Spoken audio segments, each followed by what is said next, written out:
تقریر جو youth related کسی ایونٹ پہ ہوتی ہے، میں بار بار یہ بات کرتی ہوں کہ ریاست جو ہے وہ ایک ماں کی طرح ہوتی ہے اور ایک ماں کی طرح ریاست کو ہونا چاہیے. جس طرح ایک ماں کا دل کرتا ہے کہ وہ اپنے بچوں کے راستوں میں سے سارے کانٹے چن لے اور ان کو کوئی تکلیف نہ آئے جب وہ اپنا زندگی کا سفر شروع کریں اور طے کر رہے ہوں، اور میرا بس چلے. میں کوئی یہ ڈائلاگ نہیں ہے، لیکن میں آپ کو آنیسٹلی ایک بات بتاؤں، میرا اگر بس چلے تو جو پنجاب کا خزانے کا ایک ایک پیسہ ہے وہ میں اپنے نوجوان بچوں کے اوپر لگا دوں. آپ کی تعلیم کے لیے، آپ کو جو دنیا کے اس وقت ٹرینڈز جا رہے ہیں ان وہ سکھانے کے لیے، دنیا سے کمپیٹ کرنے کے لیے، آپ کی صحت کے لیے، آپ کے جابس کے لیے، آپ کی تعلیم کے لیے، آپ کی ہر چیز کے لیے میرا بس چلے تو میں ہر چیز، ہر جو ایک پیسہ ہے میرے پاس وہ میں آپ کے اوپر وار دوں. اور یہ بہت اچھا آغاز ہے. پاکستان میں آپ کو جب پتا ہوگا کہ 60-65% جو ہے وہ یوتھ ہے اور وہ 30-35 سال سے ینگر لوگ ہیں جو ہماری 65% آف دا پاپولیشن ہے. اور یہ اگر کوئی حکومت ماں کی طرح سوچے تو اس پوری جو 65% یوتھ ہے اس کو بجائے اس کے کہ رلنے کے لیے ان کو چھوڑ دے، تکلیفیں سہنے کے لیے چھوڑ دے، دھکے کھانے کے لیے چھوڑ دے، وہ اس 65% یوتھ کو اپنا ملک کے لیے اپنا ہتھیار بنا لے، اپنی طاقت بنا لے، اس ملک کے لیے، اس مٹی کے لیے، اس دھرتی کے لیے. اور صرف یہ، میں نے جیسے ابھی آپ سے پہلے بھی بات کی کہ صرف یہ نہیں کہ میں بچوں کو اسکالرشپ دے دوں، ایجوکیشن دے دوں، لیپ ٹاپ دے دوں، ان کے لیے کالجز، یونیورسٹیز بنا دوں، صرف یہ نہیں ہے. بات یہ ہے کہ بچوں کو آپ، ماں باپ بھی بچوں کو جب ایجوکیشن دیتے ہیں تو اس کے بعد ان کو چھوڑ نہیں دیتے، اس کے بعد ان کے روزگار کا بندوبست کرتے ہیں، ان کی جابس کا بندوبست کرتے ہیں. جو ماں باپ جتنے بھی ان کے وسائل ہوتے ہیں وہ بچوں پہ خرچ کرتے ہیں. اگر کوئی بچہ کوئی اسکل سیکھ جاتا ہے تو اس کے پاس وہ موقع بھی ہونا چاہیے کہ وہ اسکل سیکھ کے گھر نہ بیٹھا رہے. اس کے پاس وہ اس طرح کے وسائل ہونے چاہیے کہ اگر وہ اپنا کوئی کاروبار کرنا چاہتا ہے تو اس کو اپنا کاروبار کرنے کے لیے وہ وسائل فراہم کیے جائیں. اور اگر وہ اس کے اندر جو ہے وہ انٹرپرینور بننے کی ایک خواہش ہے کہ وہ اپنا صرف یہ کہ اپنا کاروبار شروع کرے، بلکہ وہ اپنے ساتھ 4-5 لوگوں کو یا اور زیادہ لوگوں کو روزگار کے، جاب کے مواقع دے، تو یہ تو اور بھی بہت اچھی بات ہے. تو گورنمنٹ جو ہے وہ ڈائریکٹلی جو گورنمنٹ سیکٹر میں جو جابز ہیں یا گورنمنٹ ڈپارٹمنٹس میں جو جابز ہیں وہ شاید ہماری جس طرح کی آبادی ہے، جو پاپولیشن کا گروتھ ریٹ ہے، اس کے ساتھ وہ کمپیٹ نہیں کر سکتی. ہم کیا کر سکتے ہیں کہ ہم پنجاب کے کونے کونے میں ایسے وسائل مہیا کر دیں، ایسے اپرچونٹیز کریٹ کر دیں کہ جن بچوں کو جاب سیکٹر میں جاب سے پیچھے نہ رہیں. اور میں نہیں چاہتی کہ اگر ماں باپ کے پاس وسائل نہیں ہے تو ماں باپ آپ کو جب ایجوکیشن دیتے ہیں، جتنا بھی وہ کل کو آپ کو یہ کہیں کہ تم میرے پہ بوجھ ہو. کوئی میرا نوجوان بچہ یا بچی ایسا نہ ہو کہ وہ یہ فیل کرے کہ میں اپنے ماں باپ پہ بوجھ ہوں، اور میں بجائے اس کے کہ اپنا بوجھ خود اٹھاؤں. سب بچوں کا دل کرتا ہے کہ جب ان کے ماں باپ بڑھاپے کی عمر کو پہنچ جاتے ہیں یا ریٹائرمنٹ کی ایج کو پہنچ جاتے ہیں تو ان کا دل کرتا ہے کہ وہ ان کا بوجھ اٹھانا شروع کر دے، کنٹریبیوٹ کرنا شروع کر دے، فیملی کے لیے ارننگ ہینڈ بن جائے، اور اس کو یہ تانا سننا نہ پڑے کہ تم مفت کی روٹیاں توڑتے ہو اور کسی کام کے نہیں ہو. میں نہیں چاہتی میرے بچوں کو یہ سننا پڑے. کوئی جاب بھی جو ہے وہ شرمندگی کا، امبیرسمنٹ کا باعث نہیں ہونی چاہیے. ایز لانگ ایز آپ محنت کر کے اپنا روزگار کما رہے ہیں تو وہ بہت عزت اور فخر کی بات ہے. لیکن میں یہ دیکھتی ہوں کہ پاکستان سے جب آپ باہر جاؤ تو بہت جن کاموں کے لیے بہت سخت محنت کرنی پڑتی ہے. فار ایگزامپل جب آپ گلف کے ایریا میں جاؤ تو آپ دیکھتے ہو کہ گلف ریجن میں جو سب سے مشکل جابز ہیں وہ پاکستانی کرتے ہیں، جو سب سے محنت طلب جابز ہیں وہ پاکستانی کرتے ہیں. اس کی وجہ کیا ہے؟ اس کی وجہ یہ ہے کہ یا تو اسکل نہیں ہے بچوں کے پاس، نوجوانوں کے پاس، یا اگر اسکل ہے تو جاب مارکیٹ تک उनकी इंटरनेशनल जॉब मार्केट तक उनकी रसाई नहीं है, तो उनको जो भी, क्योंकि एक फ्रस्ट्रेशन का लेवल हो जाता है कि मैंने कमाना है, तो उसके लिए वो कुछ भी करने को तैयार होते हैं।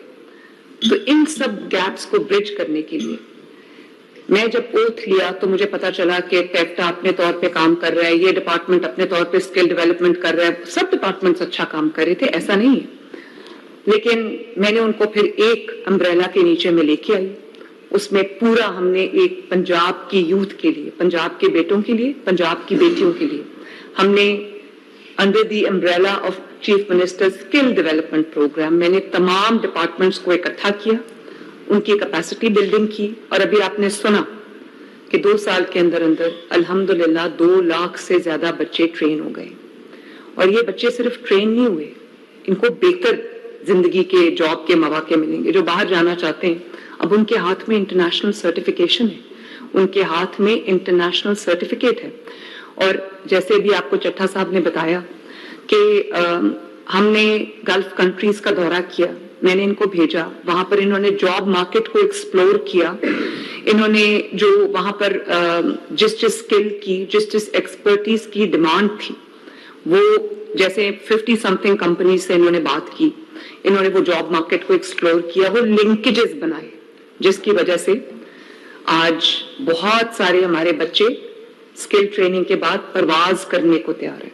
अब देखो, सिर्फ स्किल यहाँ पर काफी नहीं है, जिन बच्चों के पास इतने वसाइल नहीं है कि वो कोई स्किल ट्रेनिंग कर ले, तो उनके पास वो वसाइल भी नहीं हो सकते कि वो फिर वो जो अप्लाई करने का सिलसिला है, वीजा के जो रिक्वायरमेंट्स हैं, जो उसके लिए जो एयर फेयर है, टिकट्स हैं, और वो जो एजेंट्स होते हैं उनको देने के लिए उनके पास पैसे नहीं होते, तो उनके ख्वाब जो हैं वो ख्वाब रह जाते हैं, उनका जो सर्टिफिकेट्स हैं वो उनके हाथों में एक कागज का टुकड़ा बन के रह जाते हैं।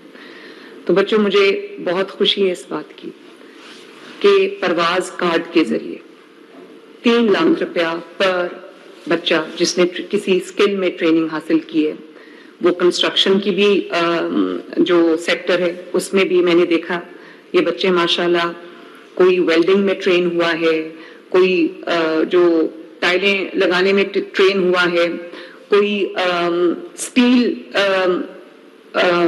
फिक्स करने में ट्रेन हुआ है, कोई ऑटोमोबाइल में ट्रेन हुए हैं, कोई कलनरी स्किल्स में बच्चे ट्रेन हुए हैं, कोई हॉस्पिटैलिटी सेक्टर, होटल मैनेजमेंट में ट्रेन हुए हैं, और कोई बचरी में बच्चे ट्रेन हुए हैं, और कुछ बच्चे खुद अपना ई बिजनेस शुरू कर चुके हैं और बहुत कमा रहे हैं। तो ये जो सिर्फ ये कि इंटरनेशनल प्लेसमेंट्स नहीं, हमने जो डोमेस्टिक जॉब मार्केट है उसमें भी, ताकि बच्चे रुलते ना रहे, हमने जिन बच्चों को ट्रेन किया है, फिर हमने उनकी जॉब की भी जो है वो पूरी एक पूरा सिलसिला है जो आपको जॉब्स में प्लेस करता है। प्राइवेट सेक्टर में जो जॉब्स हैं, जैसे गारमेंट फैक्ट्री में जो हमने गारमेंट सिटी बनाई है शेखुपुरा इंडस्ट्रियल यूनिट में, वहां पर हमने तकरीबन 1000 के करीब बच्चों को ट्रेन किया है, जिन्होंने 3 महीने की ट्रेनिंग लेके तो अब वो जो गारमेंट फैक्ट्रीज हैं वहां पे अपना रोजगार कमा रहे हैं। और इसी तरह जो अभी मैं सऊदी अरब की बात कर रही थी, तो 55 कंपनीज हमने एक्सप्लोर की हैं, जिसमें तकरीबन 45,000 के करीब जॉब्स की हमें डिमांड आई है, जिसको अब हम अल्हम्दुलिल्लाह हमने जो बच्चे ट्रेन किए उनको हम बाहर भी भेज रहे हैं। और जो बच्चे बाहर नहीं जा रहे, यहाँ पर अपना कोई बिजनेस शुरू करना चाहते हैं, जैसे कि अभी मुझे इतने माशाल्लाह इंस्पिरेशनल स्टोरीज, इमोशनल स्टोरीज पता चली कि हम न सिर्फ उनको हमने स्किल दिया बल्कि डेस्कटॉप दिया, वाईफाई दिया, पोर्टेबल वाईफाई दिया, और उनको वो ट्रेनिंग दी जिससे वो अपना जो ब्रांड एस्टैब्लिश कर सके, उनकी पर्सनल ग्रूमिंग हो सके, उनको लैंग्वेज में उनकी इम्प्रूवमेंट आ सके, कॉन्वर्सेशनल स्किल्स उनकी बढ़ाई जा सके। उनके लिए टेलर मेड IT कोर्सेज हमने बनाए, उनको स्टाइपेंड दिया, जो स्पेशली जो देहाती इलाकों की बच्चियां हैं, रूरल एरियाज की जो बच्चियां हैं, उनको एम्पावर किया। और आज माशाल्लाह वो सब अपना रोजगार कमा रहे हैं। ये जो बच्चे मेरे सामने बैठे हैं और वो जो 2 लाख के करीब ट्रेन हो चुके हैं, तो हर जगह हमारे पास लैब्स नहीं थी, तो मैंने ये दोनों जो मेरे साथ नादिर है और दूसरी दोनों चट्ठाज हैं, इन्होंने दोनों चट्ठाज ने वैसे कमाल किया है ऑनेस्टली। और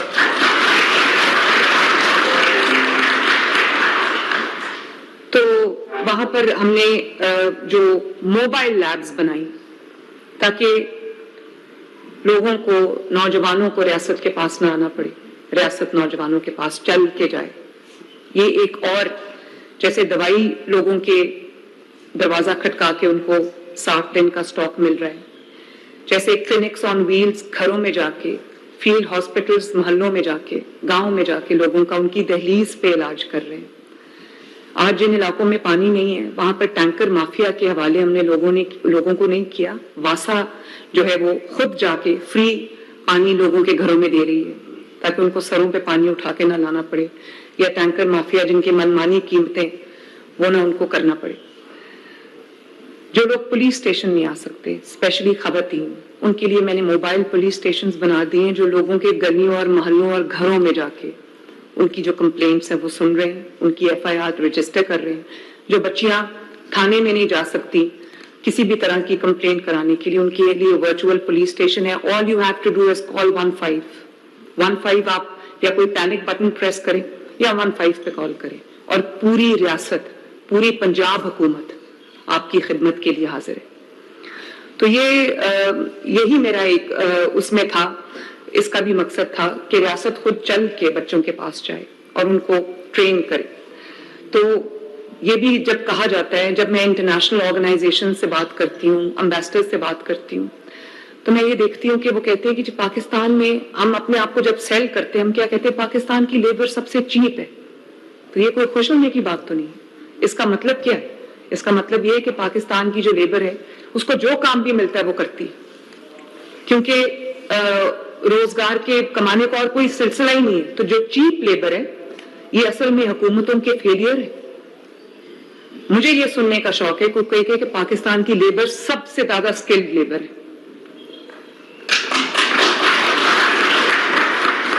یا پاکستان کی جو ورک فورس ہے وہ سب سے زیادہ سکلڈ ورک فورس ہے. آپ فلپینز کی اگزامپل دیکھ لیں، آپ چائنا کی اگزامپل دیکھ لیں، آپ سنگاپور کی اگزامپل دیکھ لیں. اب فلپینز میں گھروں میں میڈ سے لے کے ہر جگہ ان کے جو لوگ ہیں وہ جاب کر رہے ہیں، اور جو ایون جو ڈومیسٹک ورکرز ہیں وہ ان کے $500 مہینے تک کما رہے ہیں. کیوں؟ اس لیے کہ وہ ٹرینڈ لوگ ہیں، وہ سکلڈ لوگ ہیں، ان کی حکومتوں نے ان کے اندر انویسٹ کیا ہوا ہے. تو یہی میں چاہتی ہوں کہ کوئی مجھے یہ نہ کہے کہ پاکستان کی لیبر سب سے سستی لیبر ہے، پاکستان کی ورک فورس سب سے سستی لیبر ہے، پیسے بچانے کے لیے پاکستان آ جاؤ. میں یہ چاہتی ہوں کہ اب دنیا یہ کہنا شروع کرے کہ پاکستان کا نوجوان سب سے زیادہ ہنرمند نوجوان ہے، کیونکہ انسکلڈ ہونے کی بھاری قیمت چکانی پڑتی ہے بچوں کو. اوکے فاطمہ، باقی میں آپ کے ساتھ پروسیسنگ کی ڈیٹیل شیئر کریں گے. ٹرمز آف ان کے اوپر یہ بوجھ ہوتا ہے کہ انہوں نے کما کے اپنے گھروں میں پیسے دینے، تو وہی اگر ان کی 3 سے 6 ماہ کی ٹریننگ ہو جائے اس کے بعد وہ کہاں سے کہاں پہنچ جائیں گے. تو وہ عزت ان کو ملے گی جس کے وہ حقدار ہیں. تو یہ چیز میں آپ کے لیے کرنا چاہتی ہوں. اور میں یہ بھی چاہتی ہوں کہ انٹرنیشنلی بھی اور ڈومیسٹکلی بھی آپ کی ایک شناخت ہو، آپ کی ایک پہچان ہو کہ آپ ایک سرٹن ٹریڈ میں، سرٹن سیکٹر میں آپ ٹرینڈ ہو، ماشاءاللہ آپ ایک پروفیشنل بنو. اور اسی طرح میرے جو ٹرانسجینڈرز یہاں پر بیٹھے ہیں ان کا کام صرف ہاتھ پھیلانا نہیں ہے، تھوڑی سی ٹریننگ کے ساتھ. یہ دیکھیں یہاں پر بیٹھے کلنری سکلز میں یہ ٹرین ہوئے ہیں، اب ان کو ہوٹلز میں جاب ملی ہے جہاں پر یہ شیف کا کام کر رہے ہیں. اور یا کچھ ایک سے میری ملاقات ہوئی جو کہ ایک سیلون میں کام کر رہے ہیں. تو یہ ایک باعزت روزگار ہے ان کے پاس. جب میں نے ان کی بات سنی تو میرا دل ہل گیا. اور یہ ایک بہت بڑی کمیونٹی ہے، ہمیں ان کا آگے بڑھ کے ہاتھ پکڑنا چاہیے. میں نہیں چاہتی کہ وہ لوگوں پہ ڈیپینڈنٹ رہے، میں چاہتی ہوں کہ آپ کے ہاتھ میں وہ سکل ہو، وہ ہنر ہو کہ آپ خود آگے بڑھ کے نہ صرف اپنا روزگار کمائیں بلکہ اور لوگوں کے لیے بھی روزگار کے مواقع کریٹ کریں. تو آپ کائنڈلی یہ میسج جو ہے ضرور اپنی کمیونٹی کو مریم نواز شریف کا یہ میسج دیں کہ میں آپ کے ساتھ کھڑی ہوں اور میرے سے جو بھی ہو سکا میں آپ کو باعزت روزگار کمانے کے لیے انشاءاللہ تعالی آپ کی ہینڈ ہولڈنگ کروں گی. اور میں نہیں چاہتی کہ جو بچے باہر جاتے ہیں وہ جب دبئی، سعودی عربیہ، جدہ، ریاض، نیو یارک کہیں وہ لینڈ کرے تو اس کو جو دنیا اس کو مزدور سمجھے. حالانکہ مزدور بھی بہت محنتی لوگ ہیں لیکن اجرت بہت کم ہے. میں یہ چاہتی ہوں کہ دنیا آپ کو اثاثہ سمجھے, لوگوں کے جو بزنسز ہیں ان کے وہ ہاتھوں ہاتھ آپ کو لیں, کیونکہ آپ کے پاس اسکل ہے, آپ کے پاس ہنر ہے, آپ کے پاس ٹریننگ ہے. تو یہ جو انہوں نے کہا کہ برین ڈرین ہم نے نہیں کرنا, ہم نے برین گین کرنا ہے انشاءاللہ تعالی.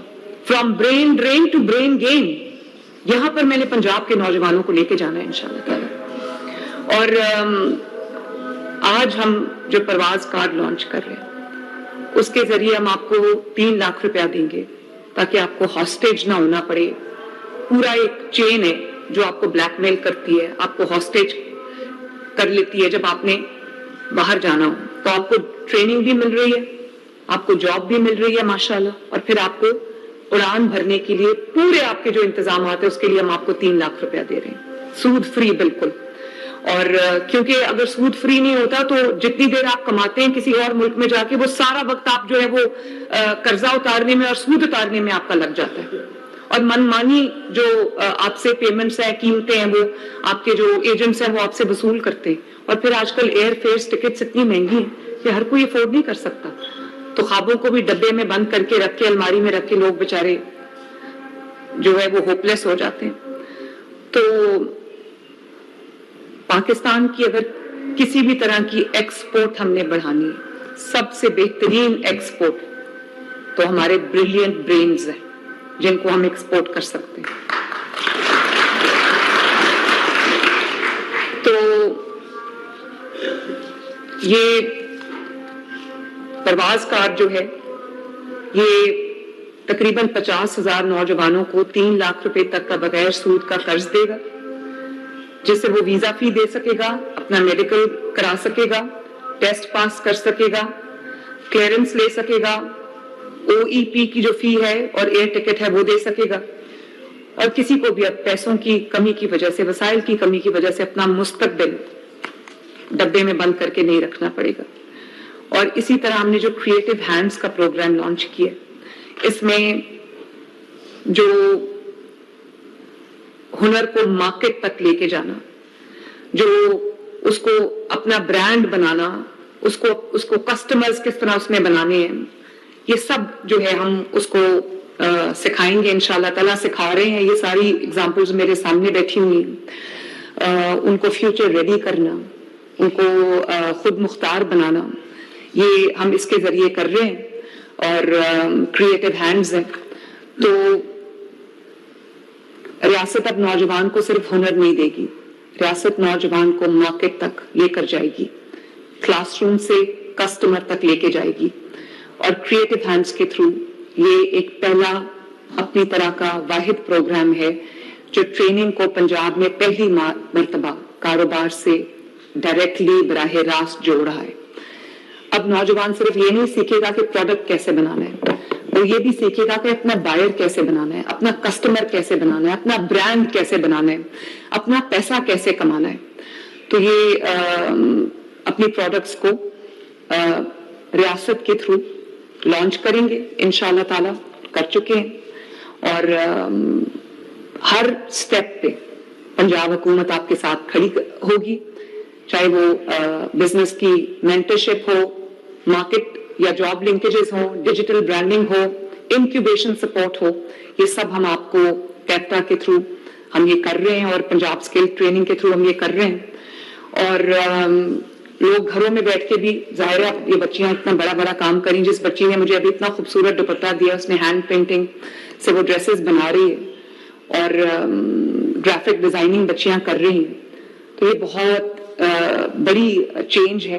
اور اسی طرح ہم نے پنجاب کے پورے سکلز انفارمیشن سسٹم کے ذریعے پنجاب کے تمام سکلز کے اداروں کو ایک ڈیجیٹل ڈیش بورڈ پہ ہم لے آئے ہیں. اور اب آپ کے پاس ایک ریئل ٹائم ڈیٹا آ سکتا ہے کہ کس ضلع میں ٹریننگ کے, اسکل ڈیولپمنٹ کے کتنے ادارے ہیں, کس جو انسٹیٹیوٹ میں کیا کیا پڑھایا جا رہا ہے, کون سا ٹریڈ پڑھایا جا رہا ہے, کون سا ڈسپلن پڑھایا جا رہا ہے, کتنے اساتذہ ہیں, کتنی لیبز ہیں, کتنے طلباء اس میں داخل ہیں, کتنے طلباء جو ہے وہ ٹریننگ مکمل کر کے نکل رہے ہیں, تاکہ ہمیں بھی پتا ہو کہ ہمارے کتنے بچے ٹریننگ کر کے نکل رہے ہیں, تاکہ ہم ان کی جابز کا بندوبست کریں. تو ریاست پوری آپ کی پوری جرنی کو, پورے سفر کو نہ صرف آپ کا ہاتھ پکڑ کے آپ کے ساتھ طے کرے گی, بلکہ آپ کی جو سفر ہے آپ کی جرنی ہے اس کو آسان بھی بنائے گی, اس کو مانیٹر بھی کرے گی تاکہ آپ کو کہیں بھی کوئی پرابلم کا سامنا نہ کرنا پڑے.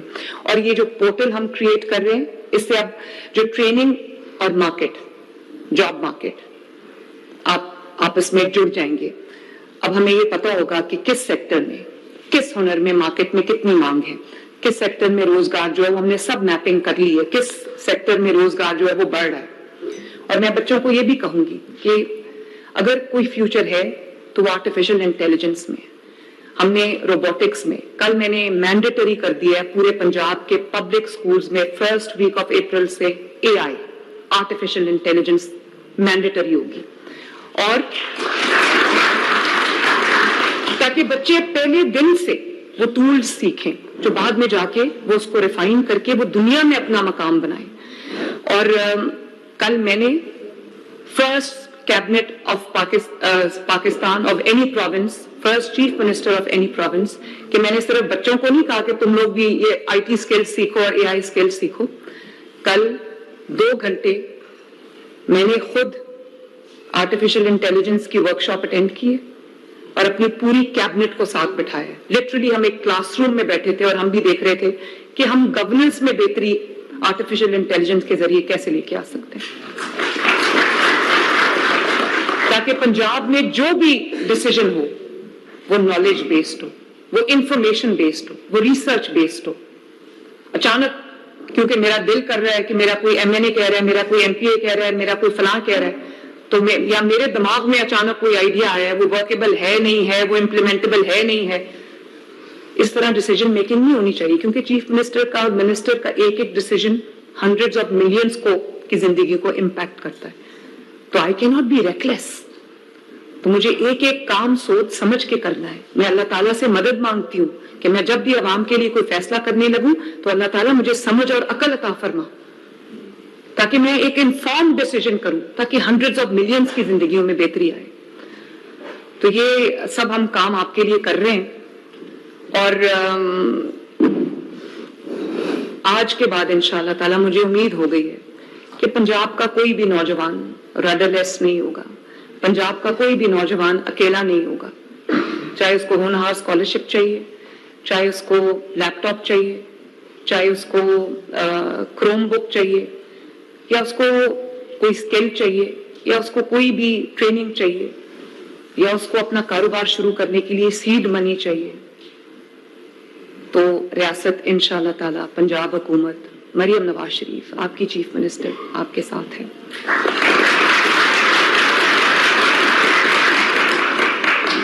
اور میں آپ کی ماں آپ کے ساتھ چٹان کی طرح کھڑی ہوں.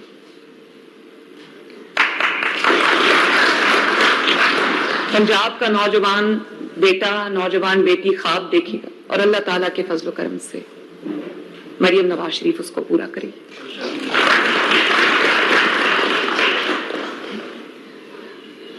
اور میں ایک ایسے خواب, پنجاب کا خواب دیکھتی ہوں جہاں ہر چیز پہ لکھا ہو میڈ ان پنجاب. اور جو ہمارا بچہ اسکل سیکھ کے باہر جائے, لوگ کہیں کہ ہی اور she is also made in Punjab. آپ کا اتنا پوٹینشیل ہے کہ میں اس کو لمٹ نہیں کر سکتی. میں صرف آپ کو یہ کہہ سکتی ہوں کہ may this be only a beginning, اور پھر پورا ہورائزن آپ کا انتظار کر رہا ہے. اللہ تعالیٰ آپ کو کامیاب کرے, اللہ تعالیٰ آپ کا حامی و ناصر ہو. مجھے آپ سے صرف ایک چیز چاہیے کہ جب آپ کے ملک کی بات آئے, آپ کو بنیان المرصوص کی طرح, آپ کو ایک سیسا پلائی ہوئی دیوار کی طرح, ایک بند مٹھی کی طرح یوں کھڑا ہونا چاہیے. آپ کے ہاتھ میں پیٹرول بم نہیں ہونا چاہیے, آپ کے ہاتھ میں لیپ ٹاپ ہونا چاہیے, آپ کے ہاتھ میں اے آئی اسکلز ہونی چاہیے, آپ کے ہاتھ میں ہنر ہونا چاہیے. اور آپ نے اپنے ملک کا امبیسڈر بننا ہے, ملک کے اندر بھی, ملک کے باہر بھی. اور جہاں آپ کے ملک کی بات آ جائے گی, سے نو. جب اپنے ملک کو کوئی کہے گا یہاں آگ لگا دو, یہاں گھیراؤ کرو, یہاں جلاؤ کرو, یہاں پر فتنہ کرو, یہاں دنگا کرو, یہاں فساد کرو, سے نو. میرا ملک میری ماں ہے اور ماں کے ساتھ کوئی غداری نہیں کر سکتا.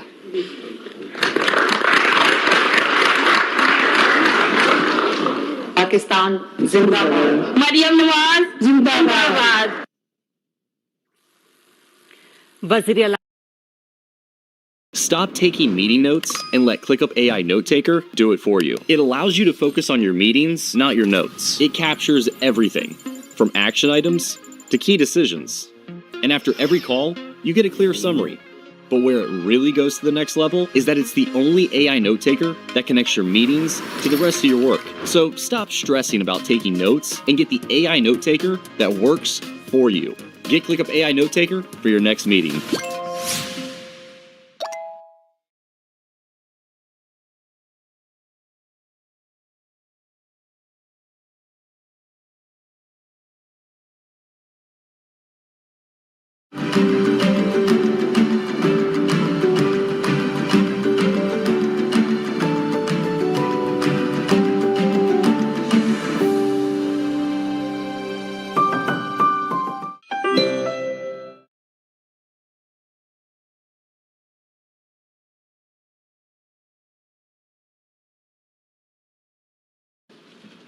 Good afternoon, everybody. Apologize for my tardiness today. Thanks for being here. Another packed room. It's good to see. We'll begin with a scheduling update today. President Trump will commemorate the 24th anniversary of 9/11 on Thursday with a visit to the Pentagon Memorial in the morning, followed by an appearance at the New York Yankees game at Yankee Stadium in the Bronx on Thursday evening. Next week, as you all know, the President and the First Lady will depart for their historic state visit to the United Kingdom on Tuesday, and they return to Washington on Thursday. Today, I would like to address the tragedy that has not received nearly enough media attention, the brutal murder of Irina Zarutska. Here are the facts that many outlets have shamefully and intentionally failed to report until President Trump drew attention to it. On August 22nd, Irina Zarutska was stabbed to death on the rail system in Charlotte, North Carolina, by a savage career criminal. This is a public transportation system that many in the area use every single day to go to school and work. Irina was on the train that night traveling home from her job at a pizzeria, still in uniform from her shift. This beautiful, innocent 23-year-old young woman was a Ukrainian refugee who had recently fled her country for a chance at a safer life and a promising new beginning here in the United States of America. But tragically, a public transportation system in a major American city was more dangerous than the active war zone that she left.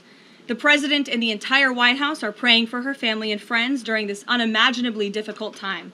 But while we extend our thoughts and prayers, we must also seek justice for this crime and call attention to this heinous incident. Surveillance video of the killing was finally released to the public this past Friday. It shows the alleged killer, DeCarlos Brown Jr., pull out a knife, get up from his seat behind Irina, and prepare to thrust a blade into her neck before the released footage gets cut. This is pure evil on full display. The most enraging and unacceptable part of this story is that her death was entirely preventable. DeCarlos Brown never should have been on that train that night. In fact, he should have been behind bars. DeCarlos Brown has been charged with crimes no fewer than 14 times, dating back to 2011, including for armed robbery, felony larceny, breaking and entering, and shoplifting. Brown had previously served 5 years in prison for a robbery with a deadly weapon charge, and he had also forfeited bonds 3 different times, twice in 2014 and once in 2023. Despite all of this past documented criminal history, when Brown was arrested yet again in January of this past year, a Democrat judge, who I will add was a strong supporter of former Vice President Kamala Harris, released this insane criminal once again without requiring him to pay any bail. He simply had to sign a written promise to return for his court hearing. Think about how crazy it is to ask a career criminal, someone who by definition repeatedly breaks the law, to just sign a written promise and come back again another day. This is madness. This monster should have been locked up, and Irina should still be alive. But Democrat politicians, liberal judges, and weak prosecutors would rather virtue signal than lock up criminals and protect their communities. And perhaps most shamefully of all, the majority of the media Many outlets in this room decided that her murder was not worth reporting on originally because it does not fit a preferred narrative.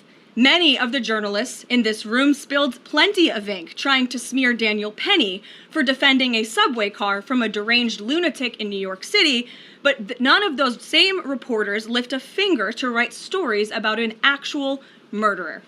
Here's the truth that every American must know. Too many innocent people across the country continue to pay the price of the failed experiment known as cashless bail that has been championed by the Democrat Party for years. All the way back in 2020, North Carolina's then Democrat Governor Roy Cooper established a so-called task force for racial equity and criminal justice. Sounds nice, but it's not. That task force was co-authored by then Attorney General and current Democrat Governor Josh Stein. It recommended, quote, reimagining public safety to, quote, promote diversion and other alternatives to arrest. It also advised to de-emphasize some felony crimes, prioritize, quote, restorative justice, and eliminate cash bail. Democrats in North Carolina and nationwide are consumed with pushing a woke, soft-on-crime agenda, no matter how many innocent Americans suffer as a result. Instead of aggressively prosecuting and locking up violent criminals, the Democrat-backed cashless bail approach lets these criminals roam free in our country to offend again and again. These reckless policies have turned too many of American cities into hunting grounds for career criminals who mock our justice system, drain law enforcement resources, and wreak havoc on law-abiding citizens. Enough is enough, and that is why President Trump is doing everything in his power by taking action to undo these absurd policies. The president recently signed a powerful executive order directing the AG to submit a list of states and local jurisdictions with cashless bail policies so that the Trump administration may identify federal funds that are being provided to these states and can potentially be suspended or terminated. President Trump firmly believes that to maintain order in public safety, we must incarcerate individuals whose pending criminal charges or criminal history demonstrate a clear, ongoing risk to civil society. This is a common sense and sensible approach that the vast majority of Americans agree with, and it's time for the Democrat Party to get on board with what is right. When these criminals are caught, they must be prosecuted to the fullest extent of the law and be sent to prison, where they can no longer terrorize our streets. This is the mandate the American people delivered to President Trump, and it's a mandate he intends to fulfill. Staying on the topic of public safety, new preliminary data released today by Customs and Border Protection in August shows that President Trump has delivered the most secure border in American history. For the fourth straight month, 0 illegal aliens were released into the United States by CBP. Nationwide encounters are down 93%, below the peak of the Biden administration. Border Patrol apprehensions on the southwest border in the entire month of August were less than what was apprehended in 4 days in August 2024 under the Biden administration.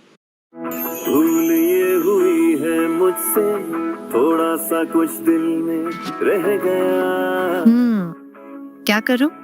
Set करो खास चाय बना के तुम्हारा mood. समझते हैं एक दूसरे को, इसीलिए बने हैं एक दूसरे के लिए। जैसे चाय को समझे सिर्फ Nestle everyday. From Nestle. Did disastrous Biden illegal alien invasion, he sealed our border in record time, keeping this central promise he made to the American public. With that, I will take your questions. Here in our new media seat today, we have Michael Schellenberger, who is the founder of Public News with nearly 2 million readers and subscribers. Michael, thank you for being here today. Thank you. And why don't you kick us off? Sure. Thank you for making space for new media. Nice to meet all of you. It's great to be here. I want to see if you could give some insight into whether the president is considering additional measures against Europe and Brazil, not just for censorship, but also for preventing political candidates from actually competing in elections. We've now seen in Romania, France, and now Germany with Joachim Paul, efforts to basically just prevent candidates from being able to compete in elections. The president has shown some concern around President Bolsonaro, who's being prevented from running. All of this is coming in the context of increased censorship of online platforms, of American platforms, and efforts to censor Americans. I'm personally being investigated under criminal investigation with my Brazilian colleagues for publishing the Twitter Files Brazil, We're very grateful that the president has imposed Magnitsky sanctions on the judge. Is the president considering additional actions, given that it appears that they're going to end up with a conviction against President Bolsonaro, preventing him from running? Is he considering doing anything about this crackdown in Europe? I mean, it's shocking to see Joachim Paul, this mayoral candidate in Germany, the criminal indictment against him cites him, quote, saying that he loves the Lord of the Rings as reason why he's an extremist and shouldn't be able to run. So I just wonder if you could speak to that. And again, I'm grateful to be here. Nice to meet you all. And I'm grateful for what the Trump administration has done to push for free speech abroad. Well, thanks for being here, Michael. We appreciate it. Freedom of speech is arguably the most important issue of our time. It is enshrined in our Constitution, and the president believes in it strongly. He himself faced censorship in his road back to this beautiful Oval Office here in Washington, D.C., so he takes this very seriously, as does, I know, the Vice President of the United States and the entire Trump administration, which is why we have taken significant action with regards to Brazil in the form of both sanctions and also leveraging the use of tariffs to ensure that countries around the world are not punishing their citizens in this way. And at the same time, the president is, while he's leveraging the United States to safeguard our interests abroad, he's also making sure that freedom of speech remains here in the United States of America. So I don't have any additional actions to preview for you today, but I can tell you this is a priority for the administration, and the president is unafraid to use the economic might, the military might of the United States of America to protect free speech around the world. Quick follow-up to that? Sure. Quick follow-up, which is just, there was a Reuters story saying that the Trump administration was looking at this Europe-U.S. trade deal as one of the sticking points, this issue of the censorship, not just of U.S. platforms, of Americans. Do you have any updates on how those trade talks are going? And I also wonder if the president is concerned about NATO membership. NATO membership requires that you be a democracy and you have free speech. Is it possible that some of these actions that we've seen in Romania, France, and Germany would disqualify those countries from being in NATO after this? I have not heard the president discuss NATO membership in regards to this issue in particular, but I have heard him discuss the issue of free speech and the importance of free speech with foreign leaders around the world, including the Prime Minister of the United Kingdom. When we were in Scotland, the president brought this up and how important it is for the Prime Minister to protect free speech in the UK and in various conversations with other world leaders. So he brings it up, and I think the entire world knows that this is a priority for the President of the United States. Gabe. Thank you, Caroline. Regarding the Israeli strike in Doha, how much time or how much of a heads up did the U.S. get, and does the president support the strike? Sure. Well, I have a statement to read for all of you with respect to the Israeli strike in Doha, and here it is. This morning, the Trump administration was notified by the United States military that as Israel was attacking Hamas, which very unfortunately was located in a section of Doha, the capital of Qatar. Unilaterally bombing inside Qatar, a sovereign nation and close ally of the United States that is working very hard and bravely taking risks with us to broker peace, does not advance Israel or America's goals. However, eliminating Hamas, who have profited off the misery of those living in Gaza, is a worthy goal. President Trump immediately directed Special Envoy Witkoff to inform the Qataris of the impending attack, which he did. The president views Qatar as a strong ally and friend of the United States and feels very badly about the location of this attack.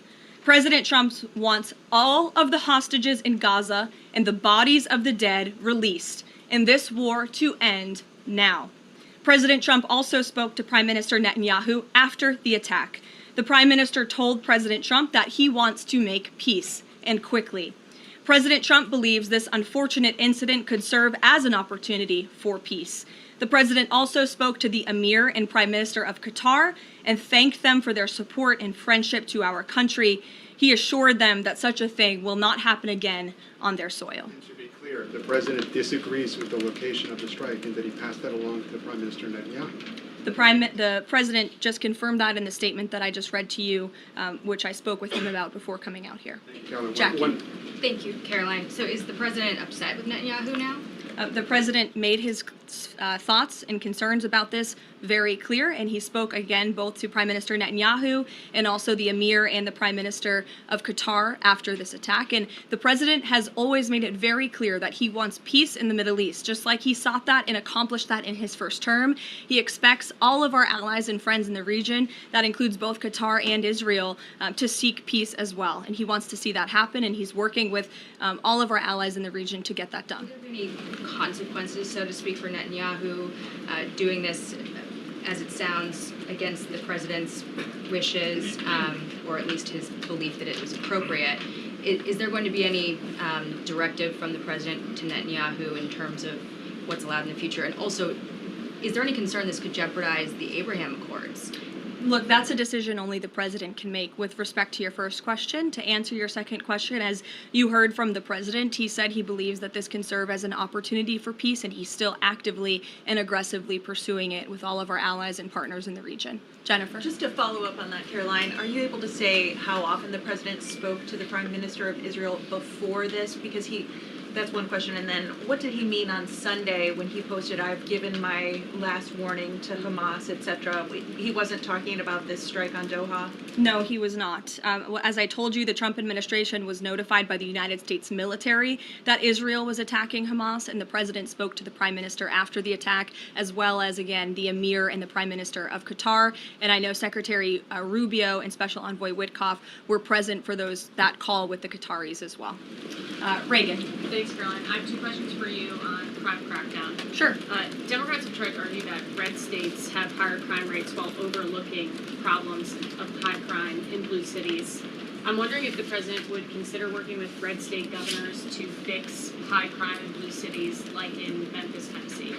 So first of all, I want to get to the premise of your question, Reagan, which is being pushed by Democrats, that there is crime in red states. Of course, there is crime in all states, but the crime in these cities is all in cities that are run by Democrats. If you look at the list of the top 20 high crime cities in the United States, every single one, with the exception of one in Louisiana, is run by a Democrat. And these Democrats have supported the same policies that I spoke about at the beginning of this briefing, like cashless bail. If you look at a red state, Mississippi, but a Democrat-run city in that state, Jackson, in 2019, Jackson, Mississippi eliminated cash bail for virtually all misdemeanor cases. And while Jackson is not formally a sanctuary city, the state of Mississippi formally banned sanctuary cities, and this city has acted as a de facto sanctuary city for criminals and illegal aliens since 2017. Same thing, Birmingham, Alabama, a Democrat-run city in a red state. In 2017, the Birmingham City Council unanimously passed a resolution, quote, committing to establish sanctuary policies. So if you actually look at the facts from these Democrat-run cities, these are cities that are run by Democrats and by by members of the Democrat Party. These are blue cities, and they have all supported these disastrous policies which allow repeated career criminals back onto the streets to further commit acts of violence. And so to answer your question, yes, the president wants to work with anyone across this country who wants to end these horrible policies and to bring law and order to our streets. And I think that is proven by his tremendous cooperation with the mayor of Washington, D.C. and our nation's capital. And just look at the results of that. And I do have some updates for you on the D.C. crime crackdown if anyone is interested. There have been a total of 2,177 arrests made since the start of the operation on August 7th. Just last night, there were 57 arrests made in Washington, D.C. Of the 57 arrests, there were 14 illegal aliens who were arrested, many of whom had prior criminal histories. And other arrests just last night in our nation's capital, so you all can be very grateful for this. Our great men and women of law enforcement, both federal and local, working together as they should, made an arrest on a warrant for assault with the intent to kill. The subject shot 2 adult males after an altercation. They made an arrest on a warrant for an armed carjacking. The subject assaulted an adult male in the face with a firearm and then took his keys. We also made an arrest on a warrant for simple assault and the destruction of property and subsequently charged with second-degree theft. Last night in D.C., there was an arrest for possession of a controlled substance with second-degree theft. There was an arrest for possession of a controlled substance with the intent to distribute that subject. The person is also a subject of interest in a homicide and a carjacking. Last night in D.C., we also arrested a felon in possession of a firearm who was carrying that firearm without a license. So these are the career criminals. These are the bad guys that we are picking up in Washington, D.C. every day. The president would love to do this in every Democrat-run city across the country, and he hopes that more Democrats will call the White House to allow us to help them. One more that's D.C. specific. Congress is poised to not extend Trump's federalization of the D.C. police. Mayor Bowser signed an executive order formalizing cooperation with federal forces. You just mentioned all the success that the operation has had. Does the White House believe that the Mayor Bowser's action is enough to continue the crime crackdown? We are very grateful for the mayor's cooperation in this effort, and we look forward to continuing to work with her and the Metropolitan Police Department. Bloomberg. Thanks, Caroline. The president says, he would plan to speak with Putin soon. Can we expect a phone call between the two leaders this week? I don't have any phone calls to read out between you, the president, and any other foreign leaders. Ed. Thanks, Caroline. I want to ask about the benchmark revisions that came out. If you look at the revisions between March of 2024 and March of 2025, and you do a little math, it averages out to 73,000 jobs roughly per month added to the economy, less than what was thought. When can we expect the Trump administration, now their policies are rolling out, for that increase, that average to increase? Well, let me just say something about the revisions that came out this morning. And this was one of the biggest revisions in absolute terms in decades. In the benchmark year, March 2024 to 2025, shows that the job growth was vastly weaker during the Biden administration than ever previously reported. Between this revision and last year's, job growth was actually overstated by approximately 2 million jobs. And the Biden administration stood up here and vouched for that data and told you that data was real. And when President Trump calls into question the veracity of that data, like he did before he took the oath of office and even now as President of the United States, he was ridiculed for that. And turns out this revision proves two things. Number one, the president was right. And this is why we need new leadership at the Fed. And this makes it very clear that President Trump inherited a much worse economy by the Biden administration than ever reported. And it also proves that the Federal Reserve is holding our monetary policy far too restrictive. Interest rates are too high. The Fed needs to cut the rates because of the mess that we inherited from the Biden administration. Time frame. The president has said a year. Secretary Bessent said maybe the fourth quarter. When can we expect these numbers to increase? Well, first, we need accurate numbers. We need truthful and honest data, which is why the president took the monumental step to try and appoint and confirm new leadership at the BLS so we can have data that we can actually rely on. And that's what the president is doing, and we hope that his nominee will soon be confirmed. Charlie. You addressed the crime of Irina Zurika, and the president has done a lot to deliver justice for victims of crimes like that horrific stabbing. And the Epstein files are back in the news because a lot of Americans feel that that Jeffrey Epstein's victims never got justice. Does the president care about these victims? Do you think he can does he want to deliver more justice for them, and is he willing to meet with them? The president cares about victims of all crimes, and that's why Republicans in the Trump Department of Justice have done more in terms of transparency when it comes to the Epstein case than any prior administration. And why are the Democrats all of a sudden caring about this? It's because they are desperately trying to concoct a hoax to smear the President of the United States. We have seen this time and time again. Ro Khanna and all of these other Democrats, they could have cared about those victims 4 years ago when Joe Biden was in office. They could have pushed for transparency then. Unfortunately, the Democrats are using victims as political pawns to try to smear and to push a hoax against the President of the United States. And I will get you numbers on the amount of child predators that this administration and this FBI and this Department of Justice have locked up under President Trump's leadership. We have done more than any president to protect victims of crime, especially disgusting, heinous sexual crimes, and that includes the deportation of illegal aliens who are perpetrating these crimes against innocent victims in our country right now today, and that remains a top priority for this administration. Does the president, will he meet with the victims? On the Doha strikes, did the president speak with Netanyahu before they were carried out? Did he urge him to not go through with it, or did they only speak afterwards? Again, I read you a statement. The Trump administration was notified by the United States military that Israel was attacking Hamas. The president directed his special envoy Witkoff to immediately call the Qataris. And after the attack, he spoke to Prime Minister Netanyahu. Behind you. Thank you. Go ahead. About the Epstein case, would the White House support a professional handwriting expert review of the document released yesterday to prove that it's not the president's signature?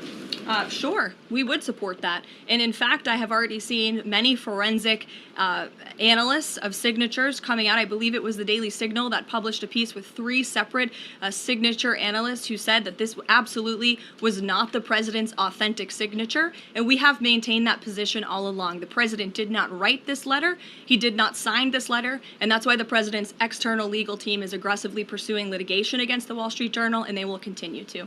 Christian.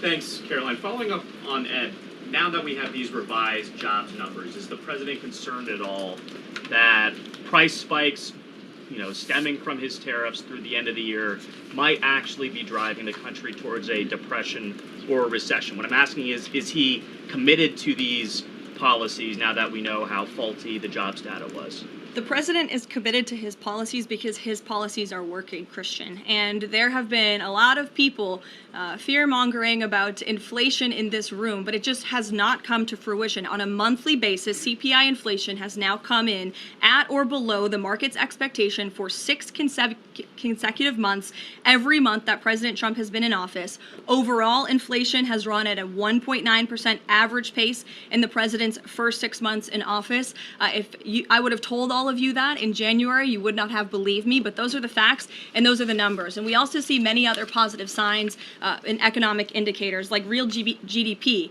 In the second quarter, it was revised up to 3.3%. That beat the market's expectation. We know there's a capital spending boom right now, which we know is one of the greatest economic indicators of job growth. We know wages are increasing at a far faster pace than they were under the previous administration. We see productivity in the second quarter was also revised up to a strong 3.3%. In total industrial production, factory output also surged. All of this means the economy is moving, people are working, people are spending money. You look at consumer spending, that is also ticking up and in the right direction. And in a large part, it's because of the incredible work the president has done in terms of energy and unlocking our energy dominance in this country. Again, these jobs, the numbers from the BLS today prove that the economy was an absolute mess, and we are working every single day to fix it, and all of those indicators I just read for you are positive sign of what is to come. Just one more quickly on Sure, trade, Caroline. Danny.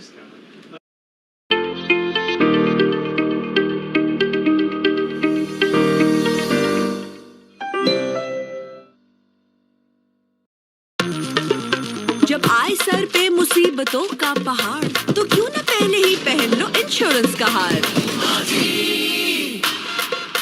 कहते हैं insurance के नाम पे सिर्फ fraud है। बेटा क्या बताएं, तुम्हारी सोच ही फ्लॉड है। एक बार ट्राई कीजिए तो पता चले पॉलिसी ऑप्शंस काफी ब्रॉड हैं। बाजी का मशवरा है, वही सबसे खरा है, भला की ये सलाह है। जैस कैश इंश्योरेंस को सोचो, समझो, कर लो, मान लो, यही आसानी है, वरना आगे परेशानी परेशानी है। Just wanted to get a bit of clarity on the sequence of events for the Doha attack and the notification. You said that the US military notified, I got it right, the Trump administration was notified by the US military. That's right. Was the US military notified by the Israeli military, or did the US military detect an incoming Israeli attack on Qatar? The U.S. military notified the White House and the President of the United States. That's all I have to share for you on that, Danny. Thank you. Jeff. Also following up, you said that the president assured the leaders in Qatar that this would never happen again. Did he say that to the Prime Minister of Israel, and did Prime Minister Netanyahu agree to that? The president told that to the emir and the prime minister of Qatar, and the president also overstressed the importance of peace in the region in his conversation with Prime Minister Netanyahu as well. And Prime Minister Netanyahu told President Trump he wants peace and he wants it quickly. That's what the president expects to happen. The president is very clear in the statement that he just had me read, and you will all see it out on Truth Social very shortly, I am sure. The whole world will see it. He wants all of the hostages released out of Gaza, and he wants this war to end. Those are two clear directives that the president is making very clear for the entire world to understand. Mary. But Qatar obviously has been helping to negotiate these ceasefire talks. Does the president think that Israel is undermining negotiations by striking Qatar? Is he concerned that Qatar's no longer going to want to play that intermediary role? I think the president addressed that in the statement. I can read the whole thing for you again. I think it's very thorough because the president wanted to address all of your questions. We wrote, unilaterally bombing inside Qatar, a sovereign nation and close ally of the United States that is working very hard and bravely taking risks with us to broker peace, does not advance Israel or America's goals. However, eliminating Hamas, who have profited off the misery of those living in Gaza, is a worthy goal. So he answered that question And to be himself. clear, you can't say that Israel informed the U.S. What I can tell you is the United States military informed the Trump administration. Thank you. A quick follow on that. Can you tell us when the U.S. military was notified, given that the largest U.S. military base is in Doha? And then I have a question on D.C. crime. This morning, just before the attack, as I said earlier as well. Okay, thank you. And yesterday, the president spoke about D.C. crime and talked about how there was virtually none. And then he expressed frustration about things that take place in the home they call crime. He said, they'll do anything they can to find something. If a man has a little fight with the wife, they say this is crime. See, now I can't claim 100%. Exactly what crimes was the president referring to? He wasn't referring to crimes. That's exactly the point he was making, Ouija. What the president is saying is that these crimes will be made up and reported as a crime to undermine the great work that the federal task force is doing to reduce crime in Washington, D.C. And I think the president has every reason to believe that, given the efforts of many reporters in this room who actively seek to undermine the president and what he's doing in our nation's capital. We all know that deep inside you all agree with this because you all live here, and I'm sure you are very grateful for the administration's efforts to make the city, which we all reside in, much safer for ourselves and our families. Michael. Thank you, Caroline. Florida Congressman Randy Fine is calling for judges to face consequences if the violent repeat offenders they release go on to commit new crimes. Is that something the president supports? It's not something I've heard the president discuss. You can ask him yourself next time you have the opportunity to. How's that? Caroline, one more question. On Thursday, President Trump will head to the Pentagon and also to New York City in honor of the 24th anniversary of 9/11. Has the president expressed any interest on creating or having congressmen create a new 9/11 commission to answer some of the ongoing questions many Americans have about that day? I, again, have not heard the president discuss that. You're welcome to ask him yourself, but I do know he very much looks forward to going to both the Pentagon and the Yankees game in New York City on Thursday to commemorate the 24th anniversary. As you know, the president is a New Yorker at heart. He loves the city very much. It is his home, and you'll hear more about that on Thursday when the president speaks on this himself. Kelly. Caroline, thank you. I wanted to ask you a question about the president speaking yesterday before the Religious Liberty Commission. As you know, he's created the White House Faith Office, the Task Force on Anti-Christian Bias, and yesterday he talked about the importance of the Bible in America and the importance of prayer in America. Some people have criticized him for that in stating that he's espousing Christian nationalism. Yet the president has called on the American people to band together in praying for this nation for people of all faiths. How important is that to the Trump administration, and are there guidelines for implementing that? Well, last time I checked, it's not just Christians who pray, it's people of all faith who pray, and that's what the president wants to protect, the religious freedom for Americans of all faith, and he spoke about that yesterday, and that's why he was very proud and excited to announce this new initiative, Pray America, encouraging all Americans to pray for our country and the goodness of our country leading up to America's 250th birthday next year. Why don't we take some from the sides? Elizabeth, go ahead. Thank you, Caroline. I have two questions. Sure. First, on prayer again. Is the Trump administration looking for the forthcoming prayer guidelines to challenge existing court precedent on the right to pray in public schools?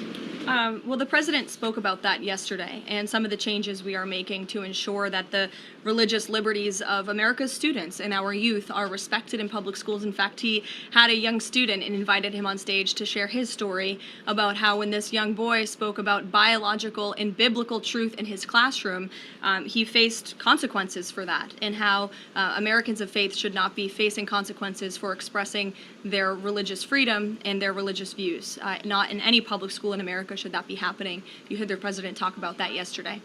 Sure. Caroline, thank you so much. Regarding Israel attacking Doha, beside a phone call, what was President Trump's involvement in the attack, if any? Look, I don't have anything more to read out for you on this other than the very lengthy and thorough statement that I have shared repeatedly now. Sure. Go ahead. Thank you. After the Supreme Court ruling yesterday on the ICE raids in Los Angeles, some, particularly non-white U.S. citizens, are saying that they're going to begin carrying their U.S. passports with them at all times. What is the White House's response to Americans who are concerned about being swept up, as others have been already, in these enforcement actions? They should not be concerned because this administration is focused on the detention and deportation of illegal alien criminals who broke our nation's immigration laws. And the Supreme Court upheld the Trump administration's right to stop individuals in Los Angeles to briefly question them regarding their legal status because the law allows this, and this has been the practice of the federal government for decades. And the Immigration and Nationality Act states that immigration officers can briefly stop an individual to question them about their immigration status if the officer has reasonable suspicion that the individual is illegally present in the United States. And reasonable suspicion